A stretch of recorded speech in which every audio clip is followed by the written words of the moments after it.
എല്ലാവർക്കും നമസ്കാരം. മീനു ടോക്കീസിൻ്റെ പുതിയൊരു വീഡിയോയിലേക്ക് സ്വാഗതം. കേരള സർക്കാരിന് കീഴിൽ ഡിപ്പാർട്ട്മെൻറ്റ് ഓഫ് അഗ്രികൾച്ചറിന് കീഴിൽ ജോബ് വേക്കൻസി ഉണ്ട്. PSC പരീക്ഷ ഇല്ലാതെയാണ് നിയമനം വരുന്നത്. എക്സ്പീരിയൻസ് ഇല്ലാത്തവർക്കും അപ്ലൈ ചെയ്യാനായിട്ട് അവസരമുണ്ട്. ഡീറ്റെയിൽസ് നോക്കാം. ഡെയിലി ഇതുപോലുള്ള ജോബ് വേക്കൻസികൾ അറിയാൻ ഇപ്പോൾ തന്നെ ഈ ചാനൽ സബ്സ്ക്രൈബ് ചെയ്യുക. കേരള കൃഷി വകുപ്പിന് കീഴിലാണ് ജോബ് വേക്കൻസി വരുന്നത്. കേര പ്രോജക്റ്റിലേക്കാണ് വേക്കൻസി ഉള്ളത്. തസ്തിക വരുന്നത് കേര ഫീൽഡ് ഓഫീസേഴ്സ് ആണ്. കോൺട്രാക്റ്റ് ബേസിസിലാണ് ജോലി വരുന്നത്. താല്പര്യമുള്ളവർക്ക് അപ്ലൈ ചെയ്യാനായിട്ട് അവസരമുണ്ട്. തസ്തികകൾ ഏതൊക്കെയാണെന്നും ഡീറ്റെയിൽസും നോക്കാം. ആദ്യത്തെ പോസ്റ്റ് വരുന്നത് ഫീൽഡ് ഓഫീസേഴ്സ് ഫോർ കോഫി ആണ്. വേക്കൻസി 4 ആണ്. ജോലി വരുന്നത് വയനാട് ജില്ലയിലായിരിക്കും. ജോലിയുടെ കാലാവധി 11 മാസമാണ്. ക്വാളിഫിക്കേഷൻ വേണ്ടത് BSc അഗ്രികൾച്ചർ ആണ്. ഇനി BSc അഗ്രികൾച്ചറിൻ്റെ കാൻഡിഡേറ്റ്സ് ഇല്ലാന്നുണ്ടെങ്കിൽ MSc ബോട്ടണി ഉള്ളവരെയും കൺസിഡർ ചെയ്യുന്നതായിരിക്കും. മുൻഗണന ലഭിക്കുന്നത് ലോക്കൽ കാൻഡിഡേറ്റ്സിനാണ്. അതായത് വയനാട് ജില്ലയിലുള്ളവർക്കായിരിക്കും മുൻഗണന ലഭിക്കുന്നത്. അപ്പോൾ ഇതാണ് ക്വാളിഫിക്കേഷൻ വേണ്ടത്. BSc അഗ്രികൾച്ചർ ഉള്ളവർക്ക് അപ്ലൈ ചെയ്യാവുന്നതാണ്. BSc അഗ്രികൾച്ചർ ഇല്ലാന്നുണ്ടെങ്കിൽ MSc ബോട്ടണി ഉള്ളവരെയും പരിഗണിക്കുന്നതായിരിക്കും. ഇതാണ് ക്വാളിഫിക്കേഷൻ വരുന്നത്. റെസ്പോൺസിബിലിറ്റി കൊടുത്തിട്ടുണ്ട്. Monitoring coffee replantation, conducting field visit, preparing technical report and coordinating with coffee board JLOs, ഇതൊക്കെയാണ് വരുന്നത്. ഇനി അടുത്ത post field officers four rubber ആണ്.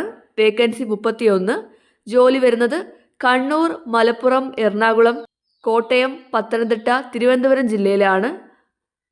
6 മാസത്തേക്കാണ് ജോലി വരുന്നത്. ക്വാളിഫിക്കേഷൻ വേണ്ടത് BSc അഗ്രികൾച്ചർ ആണ്. BSc അഗ്രികൾച്ചർ ഇല്ലാന്നുണ്ടെങ്കിൽ PGD-RP അല്ലെങ്കിൽ MSc ബോട്ടണി ഉള്ളവരെയും പരിഗണിക്കുന്നതാണ്. പ്രിഫറൻസ് കൊടുക്കുന്നത് ലോക്കൽ കാൻഡിഡേറ്റ്സിനാണ്. അതാത് ജില്ലകളിലുള്ളവർക്ക് മുൻഗണന ലഭിക്കുന്നതായിരിക്കും. അടുത്ത post field officers for cardamom ആണ്. വേക്കൻസി 11. ജോലി വരുന്നത് ഇടുക്കി ജില്ലയിലാണ്. വേക്കൻസി 6 ആണ്. ക്വാളിഫിക്കേഷൻ വേണ്ടത് BSc അഗ്രികൾച്ചർ ആണ്. BSc അഗ്രികൾച്ചർ ഇല്ലാന്നുണ്ടെങ്കിൽ MSc ബോട്ടണി ഉള്ളവരെയും പരിഗണിക്കുന്നതായിരിക്കും. ഇവിടെയും ലോക്കൽ കാൻഡിഡേറ്റ്സിനാണ് മുൻഗണനയുള്ളത്. ജോബ് റെസ്പോൺസിബിലിറ്റി കൊടുത്തിട്ടുണ്ട്. അപ്പോൾ ഈ 3 പോസ്റ്റുകളിലേക്കാണ് അപേക്ഷ വിളിച്ചിട്ടുള്ളത്. ഇതിലേക്ക് മെയിനായിട്ട് BSc അഗ്രികൾച്ചർ ഉള്ളവർക്കാണ് അവസരമുള്ളത്. താല്പര്യമുള്ളവർക്ക് അപ്ലൈ ചെയ്യാവുന്നതാണ്. ജോലി വരുന്നത് കോൺട്രാക്റ്റ് ബേസിസിലാണ്. താൽക്കാലിക നിയമനമാണ്. സെലക്ട് ചെയ്യുന്ന കാൻഡിഡേറ്റ്സിന് കാഷ്വൽ ലീവ് 12 ഡേയ്സ് കിട്ടുന്നതായിരിക്കും. ഇനി സാലറി ലഭിക്കുന്നത് പെർ മന്ത് 50,000 രൂപയാണ് ശമ്പളമായിട്ട് ലഭിക്കുന്നത്. സെലക്ട് ചെയ്യുന്ന കാൻഡിഡേറ്റ്സിന് ലാപ്ടോപ്പും സ്മാർട്ട് ഫോണും ഒക്കെ ഉണ്ടായിരിക്കണം.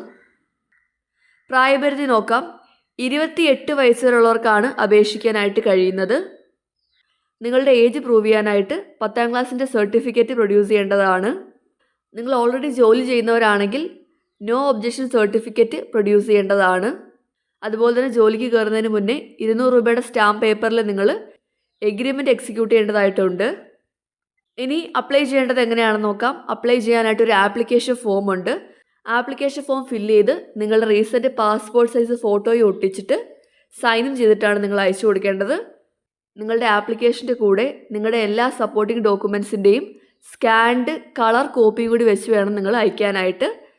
ഡോക്യുമെൻറ്റ്സ് എന്ന് പറയുമ്പോഴത്തേക്കും നിങ്ങളുടെ എഡ്യൂക്കേഷൻ ക്വാളിഫിക്കേഷൻ സർട്ടിഫിക്കറ്റ്സ്, ഏജ് പ്രൂഫിൻ്റെ സർട്ടിഫിക്കറ്റ്, നിങ്ങളുടെ ഒരു ID പ്രൂഫ്, ഇത്രയും ഡോക്യുമെൻറ്റ്സിൻ്റെ സ്കാൻഡ് കളർ കോപ്പിയാണ് നിങ്ങൾ സിംഗിൾ PDF ഫയലായിട്ട് വേണം അപ്ലോഡ് ചെയ്യാനായിട്ട്. ഫയൽ സൈസ് 15 MB കൂടാനായിട്ട് പാടില്ല. അപേക്ഷിക്കേണ്ടത് ഇമെയിൽ വഴിയാണ്. നിങ്ങളുടെ സ്കാൻഡ് ആപ്ലിക്കേഷനും ഡോക്യുമെൻറ്റ്സും ഇമെയിൽ വഴിയാണ് അയച്ചു കൊടുക്കേണ്ടത്. മെയിൽ അയക്കേണ്ട mail ID KFO posting 2025@gmail.com. ഇതാണ് മെയിൽ ID വരുന്നത്. മെയിലോടെ കിട്ടേണ്ട അവസാന തീയതി മാർച്ച് 29 വൈകുന്നേരം 5 മണിയാണ്. അതിന് മുമ്പായിട്ട് തന്നെ അപേക്ഷിക്കാനായിട്ട് ശ്രദ്ധിക്കുക. ഇനി നിങ്ങൾ ഇൻ്റർവ്യൂവിന് പോകുമ്പോഴത്തേക്കും നിങ്ങൾ അപ്ലോഡ് ചെയ്തിരിക്കുന്ന എല്ലാ സർട്ടിഫിക്കറ്റുകളുടെയും ഒറിജിനൽ കൊണ്ടുപോകേണ്ടതാണ്. നിങ്ങൾ മെയിൽ അയക്കുമ്പോഴത്തേക്കും മെയിലിൽ സബ്ജക്റ്റ് കൊടുക്കണം. സബ്ജക്റ്റ് എന്ന് പറയുന്നത് application for appointment to the post of Kera field officers KFOs on contract. ഇതാണ് സബ്ജക്റ്റ്. ഈ സബ്ജക്റ്റ് എഴുതി വേണം നിങ്ങൾ മെയിൽ അയക്കാനായിട്ട്. നിങ്ങളുടെ വാലിഡ് ID പ്രൂഫ് എന്ന് പറയുമ്പോഴത്തേക്കും ആധാർ കാർഡ് അല്ലെങ്കിൽ പാസ്പോർട്ട് അല്ലെങ്കിൽ ഡ്രൈവിംഗ് ലൈസൻസ് അല്ലെങ്കിൽ വോട്ടേഴ്സ് ID അല്ലെങ്കിൽ പാൻ കാർഡ് ആണ്. ഇതിലേതെങ്കിലുമാണ് നിങ്ങൾ സ്കാൻ ചെയ്ത് അയക്കേണ്ടത്. അപ്പോൾ അപ്ലൈ ചെയ്യേണ്ട അവസാന തീയതി മറക്കണ്ട, മാർച്ച് 29 ആണ്. ടെസ്റ്റ് ഡേറ്റ് വരുന്നത് ഏപ്രിൽ 12 ആയിരിക്കും. ഇൻ്റർവ്യൂ ഡേറ്റ് ഏപ്രിൽ 25ഉം 26ഉം ആണ്. ജോലി തുടങ്ങുന്നത് മെയ് 12 മുതലായിരിക്കും. ഇതാണ് ഷെഡ്യൂൾ വരുന്നത്. സെലക്ട് ചെയ്യുന്നത് എങ്ങനെയാണെന്ന് നോക്കാം. ആദ്യമേ ക്യാൻഡിഡേറ്റ്സിനെ ഷോർട്ട് ലിസ്റ്റ് ചെയ്യും. അത് നിങ്ങളുടെ ക്വാളിഫയിങ് ഡിഗ്രിയുടെ മാർക്കിൻ്റെ അടിസ്ഥാനത്തിലായിരിക്കും ഷോർട്ട് ലിസ്റ്റ് ചെയ്യുന്നത്. ഷോർട്ട് ലിസ്റ്റ് ചെയ്യുന്ന ക്യാൻഡിഡേറ്റ്സിന് മാത്രമാണ് റിട്ടൺ എക്സാമിനേഷനും ഇൻ്റർവ്യൂ ഉണ്ടാവുന്നത്. എക്സാം വരുന്നത് 90 മാർക്കിനാണ്. സിലബസ് ഇവിടെ കൊടുത്തിട്ടുണ്ട്.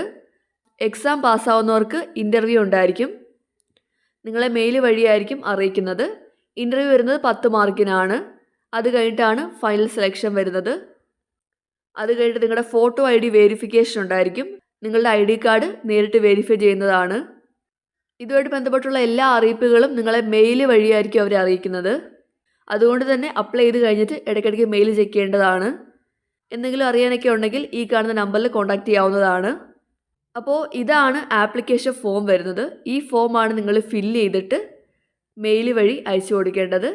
ഈ ആപ്ലിക്കേഷൻ ഫോമിൻ്റെ കൂടെ നിങ്ങളുടെ എല്ലാ ഡോക്യുമെൻറ്റ്സിൻ്റെ സ്കാൻഡ് കളർ കോപ്പിയും കൂടെ വെച്ച് വേണം അയക്കാനായിട്ട്. ഈ ആപ്ലിക്കേഷനകത്ത് നിങ്ങളുടെ ഫോട്ടോ ഒട്ടിക്കാനും സൈൻ ചെയ്യാനും മറക്കരുത്. ഇതാണ് ആപ്ലിക്കേഷൻ ഫോം വരുന്നത്. ഈ ആപ്ലിക്കേഷൻ ഫോം വേണമെന്നുണ്ടെങ്കിൽ നിങ്ങൾ കമൻറ്റ് ബോക്സിൽ ലിങ്ക് എന്ന് കമൻറ്റ് ചെയ്താൽ മതി. ഇവിടെ സിലബസ് കൊടുത്തിട്ടുണ്ട് എക്സാമിൻ്റെ. സബ്ജക്ട്സ് വരുന്നത് agronomy, soil science and agriculture chemistry, agricultural extension, agricultural entomology, plant pathology, horticulture, focus crops, coffee, cardamom and rubber. ഇത്രയാണ് വരുന്നത്. വിശദമായിട്ട് തന്നെ സിലബസ് കൊടുത്തിട്ടുണ്ട്. നിങ്ങളുടെ എക്സാമിൽ 60 ക്വസ്റ്റ്യൻസ് വരുന്നത് ജനറൽ അഗ്രികൾച്ചറിൽ നിന്നും 30 ക്വസ്റ്റ്യൻസ് വരുന്നത് ഫോക്കസ് ക്രോപ്സ് ആയിട്ടുള്ള റബ്ബർ, കാഡമം, കോഫി റിലേറ്റഡ് ആയിരിക്കും. അപ്പോൾ ഇത്രയും കാര്യങ്ങളേ ഉള്ളൂ. കേരള സർക്കാരിന് കീഴിൽ കൃഷി വകുപ്പിന് കീഴിൽ ജോലി ആഗ്രഹിക്കുന്നവർക്ക്, താൽക്കാലിക ജോലി ആഗ്രഹിക്കുന്നവർക്ക് ഇപ്പോൾ അവസരമുണ്ട്. BSc അഗ്രികൾച്ചർ ഉള്ളവർക്കാണ് അപ്ലൈ ചെയ്യാനായിട്ട് അവസരമുള്ളത്. അപ്ലൈ ചെയ്യേണ്ട അവസാന തീയതി മാർച്ച് 29 ആണ്. നിങ്ങൾ മെയിൽ വഴിയാണ് അപേക്ഷിക്കേണ്ടത്.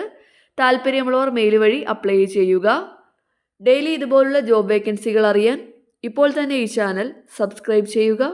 മറ്റൊരു വീഡിയോയുമായി കാണുന്നവരെ നന്ദി.